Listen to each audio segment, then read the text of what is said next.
Star Wars fans typically think of Darth Sidious as the most intelligent and devious Sith of them all. The second Jedi purge occurred on his watch after he successfully manipulated the galaxy into the Clone Wars. However, it's a mistake to think that he achieved all this on his own. It was his master Darth Plagueis who actually set the stage for the events of the Phantom Menace. Another crucial piece of trivia that many fans don't realize is that the Moon Sith Lord was alive throughout the early events of the movie, orchestrating events from the shadows. In many ways, he was the true Phantom Menace, and these words actually appear in James Luceno's Legends novel, Darth Plagueis. In this video, I'm going to discuss all the ways Plagueis instigated or influenced the events of Episode 1. As ever, I'll be looking at both canon and legend source material, so you can choose the continuity you prefer. First, let's establish Darth Plagueis' background. We know from James Luceno's novel that he hailed from Megiddo, the future site of one of the Clone Wars' most ferocious battles. There is debate over when he was actually born, with different sources placing it between 147 and 120 BBY. His birth name was Higo Damask, while his father was the banking clan agent Kar Damask. Kar came to the attention of the renowned starship designer Rugus Gnome, who was secretly the reigning Dark Lord of the Sith. In the short story The Tenebrous Way from Star Wars Insider 130, we learn that the Bith Sith wanted an apprentice with a high midichlorian count. He planned to possess his unwitting student so his consciousness would survive until the creation of the Chosen One, whom the Sith planned to seize. Damask was extremely ambitious and craved power. Tenebrous offered his assistance as long as he could help him with his apprentice problem. His scientific analysis informed him that if Damask had a child with one particular moon female of no rank, they would produce an extremely powerful offspring. So that's exactly what they did. The unnamed moon female raised Plagueis, although he was nobody's dream child. When he was 7, he used the Force on a young moon he didn't like to make him jump out of a window and commit suicide. Finally, Tenebrous came for the boy and took him as his formal apprentice. Plagueis inevitably betrayed his master, breaking his neck on the planet Baldemnik. This was also where we see him on screen for the first time in The Acolyte as the Master of Khmer, the Stranger. I'm not going to spend much time talking about these canon events because they're not very developed. Anyway, Tenebrous and Plagueis maintained a long but fraught relationship. Tenebrous didn't spend much time teaching his apprentice the secrets of the Sith, instead sending him on missions that he deemed unworthy of his personal attention. Meanwhile, he secretly trained another apprentice, Darth Venomous, another Bith, violating Darth Bane's rule of 2. After the murder, Plagueis lost track of time because he was obsessed with studying his dying master's midichlorians. He survived extreme adversity to make it off-world and to begin manipulating the Sith Grand Plan for his own ends. Plagueis realized some key truths that previous generations of Sith simply failed to accept or understand. Firstly, he knew that the Sith wouldn't be able to defeat the Jedi in open warfare. They were simply too outnumbered, so it was impossible. The Sith suffered a near-catastrophic defeat at the end of the New Sith Wars almost 1,000 years earlier. We know from the New Essential Chronology that the Sith suffered horrendous losses at the 7th Battle of Ruusan, with Darth Bane the sole survivor. It also explains that the Jedi also suffered massive casualties, with this being the most devastating war between Force users in galactic history. Bane completely reinvented the Sith after the battle, creating the Rule of 2 to maintain secrecy and ensure their survival until the time was ripe to crush the Jedi. However, Plagueis believed that the Banite system was too restrictive and planned to expand the Sith Grand Plan in his image. Darth Bane established the Rule of 2 because he realized the Sith had partially destroyed itself through infighting. His new concept was that the Dark Lord of the Sith would embody power while their apprentice would crave it. This system forced the Sith to remain hidden while they grew stronger through succession. Darth Zana would eventually slay Bane as he became a victim of his own ethos. However, Plagueis believed that the Grand Plan was finally bearing fruit.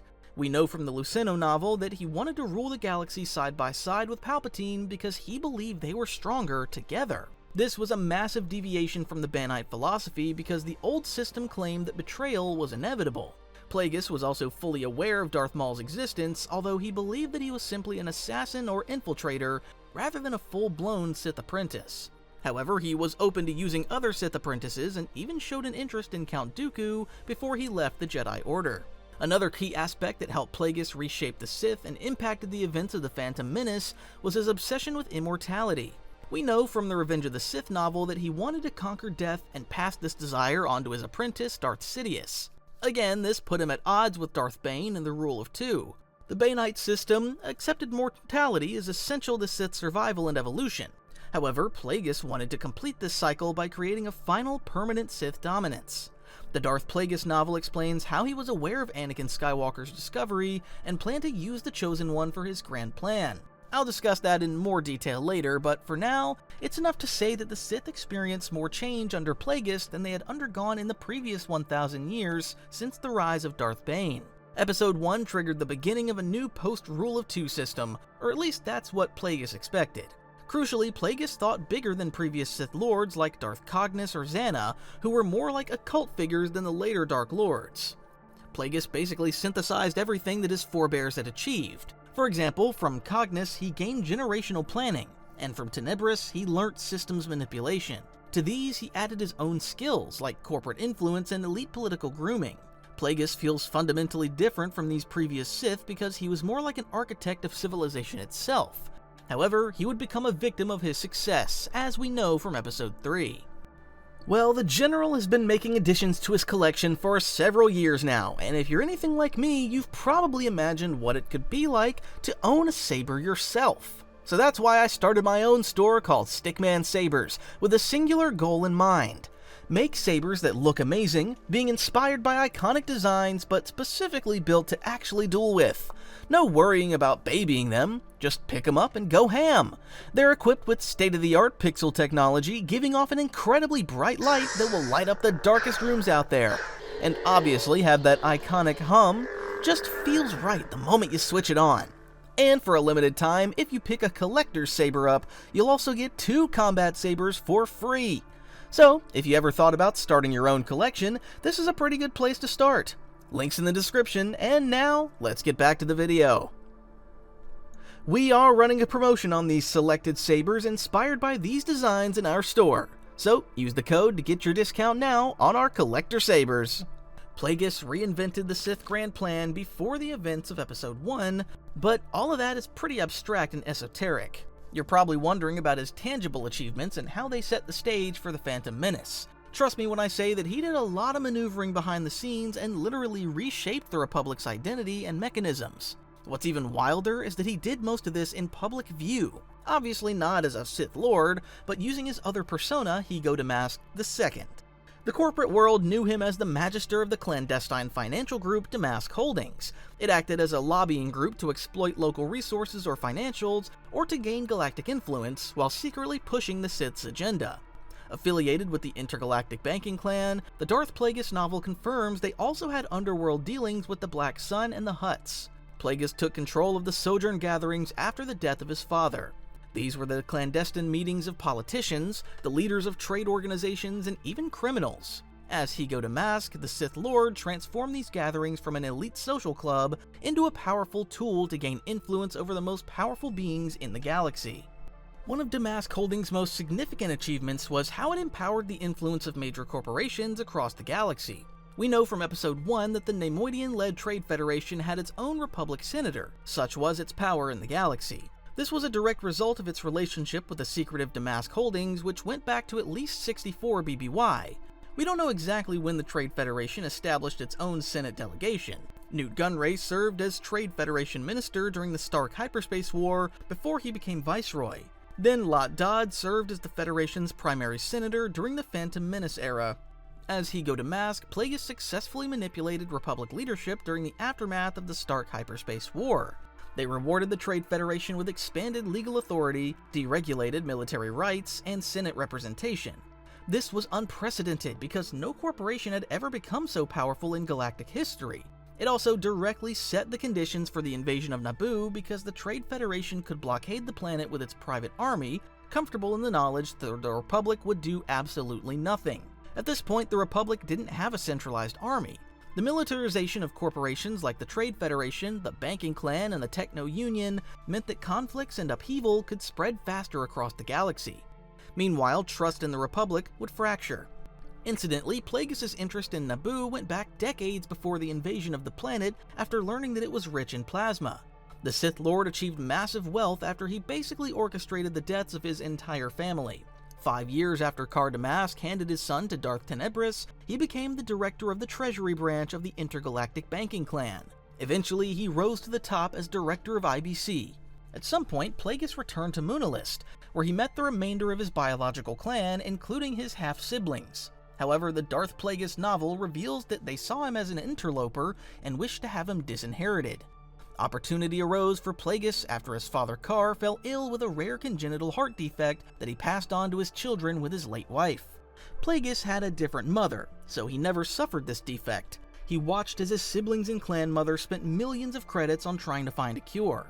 Later, Plagueis claimed he hired a geneticist to give phony treatments so that when they died, he would inherit their wealth. Palpatine suspected that he had embellished this story to manipulate him into slaying his own family. However, it's definitely believable, and Plagueis became fabulously rich. This gave him the required finances to bankroll Damask Holdings and to bribe or influence beings of power across the galaxy.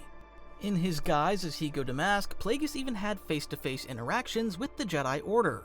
The Jedi mediated a dispute between Sereno and Selenon over the placement of a new hyperwave transceiver in Selenon space that would expand the reach of the HoloNet into the corporate sector. This would also necessitate changes in hyperspace trade routes, resulting in ships entering Selenon space from the Upper Hideaway paying transit taxes. Damask Holdings was funding the transceiver, so theoretically, they wanted the Jedi to smooth everything over. But Plagueis secretly wanted negotiations to fail to stir up more turmoil in the Outer Rim, and resentment against the Republic. The Sith Lord was more interested in meeting the Jedi present at the event, including Jocasta Nu, Sifo Dyas, Qui-Gon Jinn, and Dooku. At this point, Dooku was an outspoken critic of the corruption in the Senate. During their discussion, he admitted his fear that it would be impossible to correct it. Meanwhile, Master Sifo Dyas also admitted to his fears for the future of the Republic. Plagueis spoke openly about the possibility of a split in the Republic, of conflict brewing between the core and outer systems. This wasn't just the stage for the Phantom Menace, but the Clone Wars. We know from the novel that Plagueis was going to discuss the possibility of creating a clone army with Sifo Dyas before the dark side alerted him that Jocasta Nu was approaching. However, this incident was crucial for what would happen next. It was Plagueis who realized that to destroy the Jedi, the Sith must exploit their sense of righteousness and obedience to the Republic, making them appear to be the enemies of peace, not the protectors they claim to be. Plagueis would eventually get his wish and manipulate the unwitting Sifo Dyas into going to Kamino to order the creation of the clone army, secretly bankrolled by Damask Holdings. Plagueis was also very happy to carry out the popular Sith practice of assassinating their enemies. One such example was the killing of Senator Vyar Kim on Naboo, who planned to vote against a bill to seat several Trade Federation systems in the Senate. The senator's behavior became increasingly erratic after the death of his family in an airspeeder incident on Kadara. We don't know if Plagueis had anything to do with that, but the senator went into a downward spiral. He outlined to his confidant Palpatine his plan to reveal corruption to the Galactic Senate. Little did he know that Palpatine was secretly a Sith Lord too, and Darth Plagueis' apprentice. The two Sith agreed that Kim had become an increasing liability. Plagueis took this chance to remind the Senate of the disharmony arising in the Outer Rim. He arranged to have Kim assassinated by a Maladian, with Palpatine succeeding the unfortunate Kim as Naboo's senator. This brings us to one of the most crucial aspects of Plagueis' time as a Sith Lord, discovering Sheev Palpatine. There's little doubt that one of the most impactful ways that Plagueis set the stage for the events of the Phantom Menace was by training Palpatine as his apprentice. If you only watched the movies, you would probably think that Palpatine was solely in control during Episode 1 as the reigning Dark Lord of the Sith, while Maul was his acolyte. Episode 3 confirmed that Plagueis was Sidious' master, but it didn't give a time frame for his assassination. The Darth Plagueis novel is no longer canon, but it does provide key context about these events that most fans still accept. Plagueis discovered Palpatine in 65 BBY on Naboo when he was a student in the Legislative Youth Program.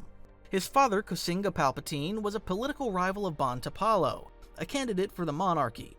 Tapalo was an ally of Damask Holdings, securing both their endorsement as well as the Trade Federation's, because he wanted to open Naboo to trade. Plagueis involved the Trade Federation in the construction of a new spaceport in Theed to export the precious plasma beneath the planet's capital city. However, traditionalists wanted Naboo to remain in control of its precious resources and resisted this urge to move closer to the Galactic Republic. Eventually, Plagueis and his cohort discovered that Tapalo had a secret informant in the opponent's camp who provided him with crucial information. This was none other than the 17-year-old Palpatine. Curious about the young man, the Sith Lord met him and convinced him to give him a tour of Theed in his beloved speeder. This first encounter set the foundation for their relationship. Plagueis learnt of Palpatine's modest appreciation for the arts, which he always maintained throughout his life. You'll remember he told Anakin Skywalker about the tragedy of Darth Plagueis the Wise while they were watching Mon Calamari ballet. He also had an interest in politics and wanted to see his homeworld opened up to the wider galaxy. Palpatine also told Plagueis about his estranged relationship with his father, which had lasted for several years. Sensing an opportunity to exploit this, Plagueis offered to use him as a spy for Damask Holdings to secure Topolo's election as King of Naboo. Palpatine accepted on the condition that he reported to Plagueis directly. However, Plagueis faced obstacles and opposition on Naboo. After landing in Theed a month after his visit, a group of security guards detained him and his retinue. They forced the IBC and Damask Holdings members to stay in a holding area for an hour before 2 palace guards drove Plagueis to the Lake Country in a speeder to Kasinga Palpatine's estate. The senior Palpatine had noticed that Moon's relationship with his son and warned him and his people to stay away from Naboo. Needless to say, the reigning Dark Lord of the Sith didn't take this very seriously. He went to Chandrila, Mon Mothma's homeworld, where he met Palpatine, who was on a month-long retreat. Plagueis informed the young man about his father's interference. The Sith Lord felt the dark side ripple through Palpatine as he became increasingly angry. Then, after a back-and-forth conversation, Plagueis manipulated Palpatine into confessing that he craved ultimate power. The Sith Lord smoothly advised him that he could help him achieve this, but first he must emancipate himself from all attachments, including his family. Ultimately, Palpatine did this by murdering them, convincing Plagueis to officially take him as his apprentice and renaming him Darth Sidious. Plagueis cunningly orchestrated the final confrontation between father and son by ensuring the Kasinga spies saw him meeting with Sheev in public on Chandrila. Everything went to plan with Palpatine wiping out his family on the Jaffin 3, one of their ships. Plagueis promised his new apprentice that there would never be any connection between him and their mysterious disappearance. Then he began the early stages of Sidious's training to remake him as a Sith. We should remember that Sidious consented to brutal treatment. Plagueis ordered him to tell him what he cherished most so he could take it away from him, as well as his greatest strength so he could undermine him. But he also fully believed in his apprentice and claimed to keep nothing from him, unlike Plagueis' relationship with his old master Darth Tenebris. As I said already, Plagueis planned to shatter the rule of 2 by ruling side by side with his apprentice. In Luceno's novel, he says, "You have the Force, apprentice, and the talent to lead. More, you have the bloodlust of a serial killer, though we need to hold that in reserve unless violence serves some extraordinary purpose. We're not butchers, Sidious, like some past Sith Lords. We are architects of the future." The Dark Lord passed this sense of vision onto his apprentice, setting in motion the events that occurred in Episode 1 and beyond. Plagueis gave Palpatine access to Sith holocrons as well as the Sith archives, a knowledge bank containing 1,000 years of Sith lore passed down from master to apprentice. Sidious himself would share it with Darth Maul, who looked through it for hours before coming across an entry of a Sith Lord thousands of years earlier who wielded a double-bladed lightsaber. Star Wars journal Darth Maul reveals that the Zabrak Sith Lord hoped his own writings would one day be included in the archives. Plagueis' public persona of Higo Damask and connection with Bon Topolo helped Palpatine rise in Naboo politics until he eventually became the planet's senator through nefarious methods, as I've already mentioned. We see in Episode 1 that he starts the movie as the senator for Naboo and claims to be an ally of Queen Amidala. He also approved Palpatine's training of his own apprentice, Maul, something that many fans don't realize. Plagueis agreed that the Dathomirian Zabrak could be useful since he had been brought into Sidious's hands as a baby. In 33 BBY, Plagueis and Sidious secretly provoked a critical conflict to advance the goals of the Sith. They manipulated the Yanchori into an aggressive war which saw the deaths of 7 Jedi. As outlined in the Darth Plagueis novel, the Yanchori were new admissions to the Republic themselves and were a race immune to mind tricks. Plagueis had already had contact with the Kaminoans and believed the Yanchori could be potential hosts for a clone army to destroy the Jedi, although he would eventually change his mind about this. Crucially, the crisis weakened the position of the Republic's Supreme Chancellor, Finis Valorum, undermining him before Palpatine eventually usurped him in Episode 1. The two Sith also connived behind the scenes to ensure that the young Padme Amidala would rise to Naboo's throne as its queen, believing that she would be easy to control and manipulate. Together, Plagueis and Palpatine created the conditions that would enable the Sith to defeat the Jedi Order and take control of the galaxy once again. Next, I want to talk about one of the most famous aspects of Plagueis' reign as Dark Lord of the Sith, The first time his name enters canon is in Revenge of the Sith, when Palpatine explains to Anakin how the Sith Lord conquered death itself. He manipulated the young Jedi Knight by telling him the irony was that Plagueis could guarantee eternal life for others, but not for himself. Palpatine knew that Anakin would find this irresistibly enticing after he had visions of his secret wife Padme Amidala dying in childbirth. But it was also an absolute lie, because Plagueis never fully taught Palpatine how to conquer death. In Episode 3, Palpatine told Anakin, Darth Plagueis was a Dark Lord of the Sith, so powerful and so wise. He could use the Force to influence the midichlorians to create life. He had such a knowledge of the dark side that he could even keep the ones he cared about from dying. Ironically, Palpatine killed Plagueis before he could share these secrets with his apprentice. As we see in both the Legends and canon sources, including the Dark Empire series and the sequel trilogy, this forced Palpatine to depend on clone bodies for rebirth. I already spoke about how he studied his master Darth Tenebris's midichlorians after killing him. He received a second case study when Darth Venomous attempted to assassinate him on Sojourn, long before he took Palpatine as an apprentice. Venomous always knew of Plagueis' existence and believed that he was completing his final trial by defeating him. Tenebris, his master and fellow Bith, also taught him a fighting style that would give him an advantage when he fought Plagueis. Ultimately, the Moon emerged victorious and forced him to submit. Venomous offered to apprentice himself to Plagueis, but he had other ideas. Instead, he forced the Bith to ingest a poisonous coma bloom. Then he ordered his Sun Guards to Abora, where Plagueis would continue his midichlorian experiments on his living guinea pig.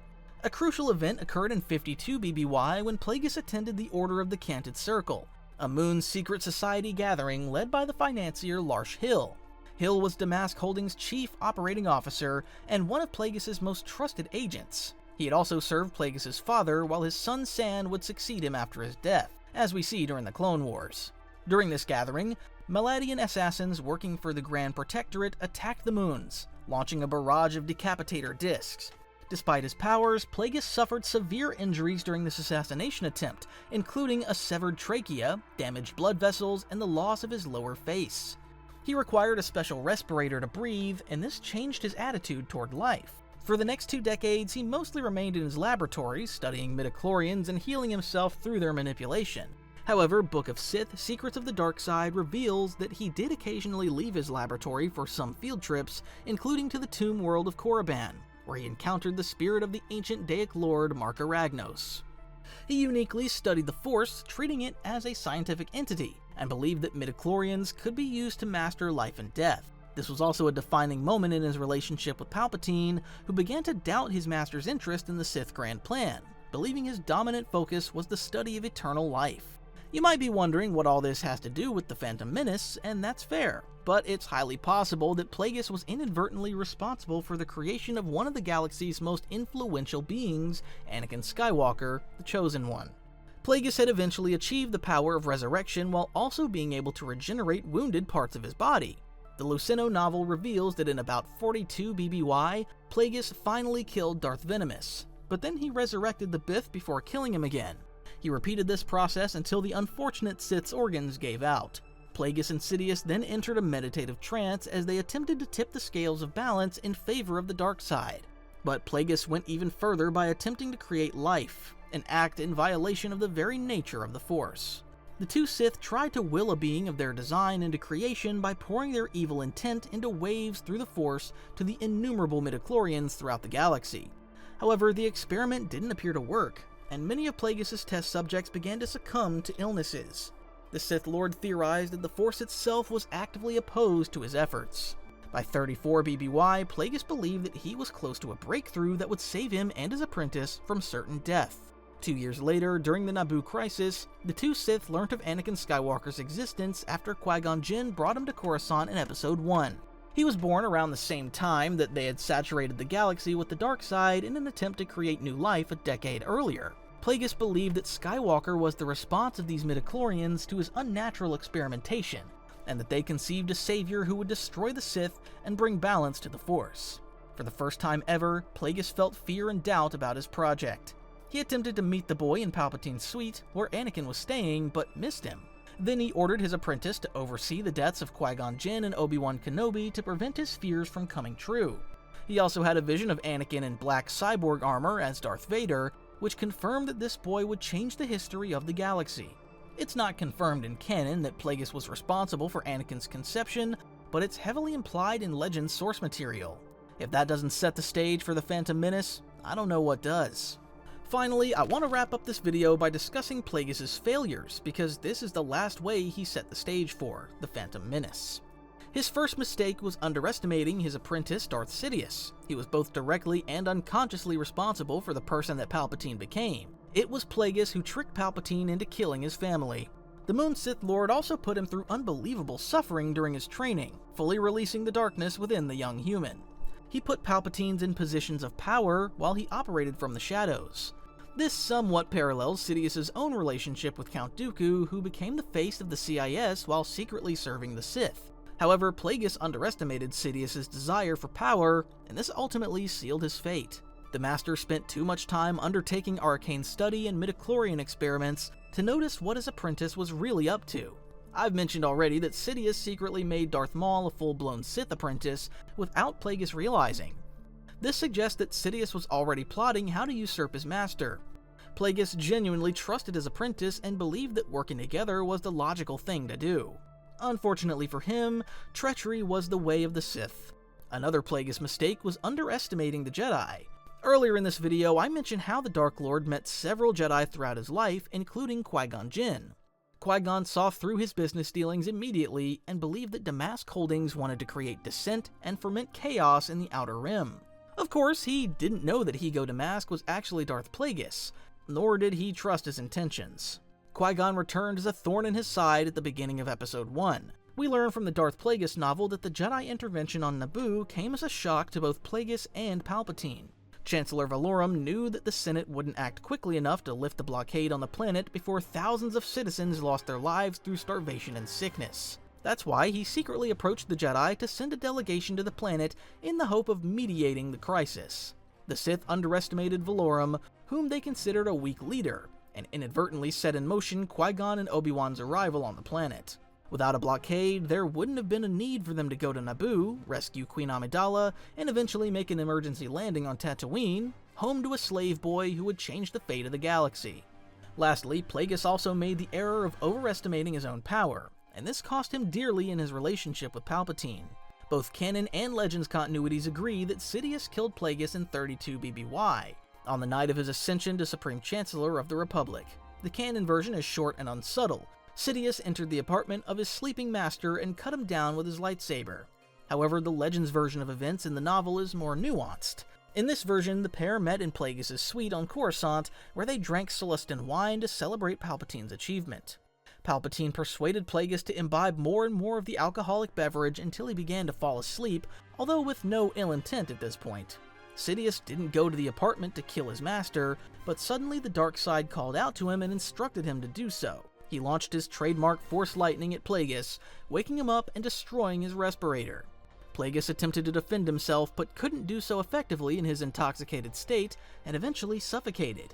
He had denied his own ability to die, but now was unable to save himself from the fate he feared more than anything else.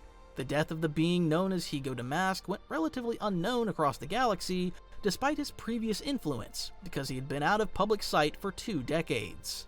The sourcebook Star Wars Beware the Sith revealed that Palpatine kept Plagueis' ashes in one of the 2 urns framing the door into his apartment. Despite Plagueis' relatively unimpressive ending, he remains one of the most fascinating Sith Lords ever. Arguably, only Darth Revan, Darth Traya, and his own apprentice, Darth Sidious, had as much vision as he did. Without his conniving, financial backing, and political connections, Sidious would never have succeeded in destroying the Republic and the Jedi Order. Indeed, Plagueis wouldn't have been able to do it in the same way as Sidious, even if he survived. Sidious molded the galaxy into a human-dominated galactic empire with radical ideology.